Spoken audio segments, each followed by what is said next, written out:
నేనైతే నా లైఫ్లోనైతే ఎప్పుడు అనుకోలేదు పెట్రోల్ కోసం ఇన్ని స్టంట్లు అయితే చేస్తానని. సో హలో గైస్, ఇయ్యాలనైతే చోటుగాడ అయితే ఎన్ఎస్ పట్టుకొచ్చిందని ఎన్ఎస్ పట్టుకొని అయితే మేమైతే ఘోరంగా అంటే ఘోరంగా తిరిగేసినాం. మళ్ళీ పెట్రోల్ అయితే మొత్తానికి అయితే ఆవిరి అయితే అయిపోయింది. ఫైనల్లీ అయితే పెట్రోల్ అయిపోయిందని నా బైక్ తీసుకొని అయితే వాళ్ళ అన్న ఫోన్పే కొడతాడంటే మేమైతే బంకాడికి అయితే పోతున్నాం.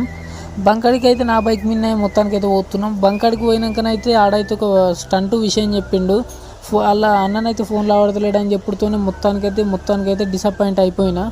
మళ్ళీ బైక్ తీసుకొని అయితే వాళ్ళ ఇంటికైతే రిటర్న్ వచ్చేసి అయితే మళ్ళీ వాళ్ళ అన్నతో మాట్లాడి మళ్ళీ రిటర్న్ బంక్కి అయితే వచ్చేసి పెట్రోల్ అయితే ఓపించుకున్నాం. ఇప్పుడైతే వాళ్ళ అన్న ఫోన్పే చేసేసిండు. ఫోన్పే చేసేసినాక నేనైతే ఫోన్పే నేను కూడా చేసేసి అయితే ఇప్పుడైతే పెట్రోల్ తీసుకొని అయితే మళ్ళీ బైక్ దగ్గరికి అయితే పోతున్నాం. మన బైక్ చూడు ఎట్లా ఒక పక్కకి అవుతున్నదో. ఇప్పుడైతే బైక్లో పెట్రోల్ అయితే పోస్తున్నాను నేనైతే. ఆనకైతే బైక్లో పెట్రోల్ పోయనీకైతే రాదంట. సో మీలో ఎంతమంది ఇలాంటి ప్రాబ్లం ఫేస్ చేసి సరే ఉంటాం. మళ్ళీ మరిన్ని వీడియోల కోసం సబ్స్క్రైబ్